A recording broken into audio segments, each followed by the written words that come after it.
శ్రావణ మాసం మొదటి శుక్రవారం సందర్భంగా ఆలయాల్లో ప్రత్యేక పూజలు నిర్వహించారు. నంద్యాల శ్రీ కాళికాంబ ఆలయాల్లో మహిళా భక్తులు పెద్ద సంఖ్యలో పూజల్లో పాల్గొన్నారు. శ్రావణ శుక్రవారం రోజున లక్ష్మీదేవిని ఆరాధిస్తే భోగభాగ్యాలు కలుగుతాయనేది భక్తుల విశ్వాసం.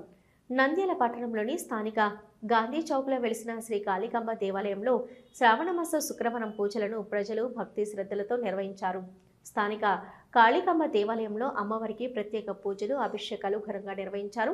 ఆలయ ఈవో వేణుగోపాల్ రెడ్డి ఆధ్వర్యంలో ఆలయ అర్చకులు ప్రత్యేకంగా అభిషేకాలు, అర్చనలు చేసి భక్తులకు దర్శనం కల్పించారు. అధిక సంఖ్యలో భక్తులు ఆలయానికి రావడంతో ఆలయము కిక్కిరిసిపోయింది. కార్యక్రమంలో ఆలయ సిబ్బంది తదితరులు పాల్గొన్నారు.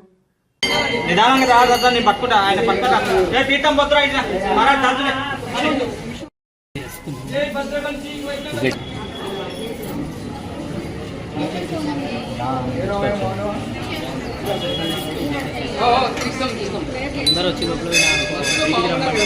బాధపడతారు.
ఓం శ్రీ గురుభ్యో నమః. ఓం శ్రీ మహాగణాధిపతే నమః. ఐం మహాసరస్వత్యే నమో నమః. శ్రీ మహాకాళికాంబికాయ నమో నమః.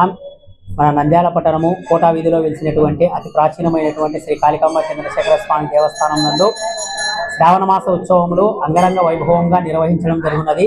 అందులో భాగముగా ఈ శుక్రవారం రోజు నాడు అమ్మవారికి వరలక్ష్మి వ్రతం శుభ సందర్భముగా అమ్మవారికి ప్రాతకాలమునే విశేషముగా పంచామృత అభిషేకాది కార్యక్రమము, అదే విధంగా కుంకుమార్చన కార్యక్రమాన్ని కూడా నిర్వహించడం జరిగినది. అదే విధముగా పోయిన శుక్రవారం అనగా 2వ శుక్రవారం రోజు నాడు అమ్మవారికి గాజులతో మంగళ గౌరి అలంకరణ నిర్వహించడం జరిగినది.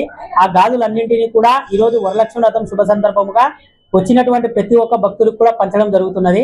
కావున ప్రతి ఒక్క భక్తులు కూడా అమ్మవారిని దర్శించి అమ్మవారి యొక్క తీర్థ ప్రసాదాలు స్వీకరించి అమ్మవారి యొక్క కర్ణ కటాక్ష వీక్షణములకు పాత్రలు కావాల్సిందిగా పేరు పేరున ప్రతి ఒక్కరిని తెలియజేయచ్చు. హలో, నంద్యాల న్యూస్ 10 మీ చుట్టూ జరిగే సంఘటనల్ని మా దృష్టికి తీసుకురావాలి అనుకుంటున్నారా? అయితే ఇంకా ఆలస్యం ఎందుకు? మా వాట్సాప్ నెంబర్ 9849700865కి సమాచారాన్ని ఎప్పటికప్పుడు పంపించండి. మా నంద్యాల న్యూస్ 10 ద్వారా మీ సమస్య పరిష్కరించుకోవడానికి ముందడుగు వేయండి.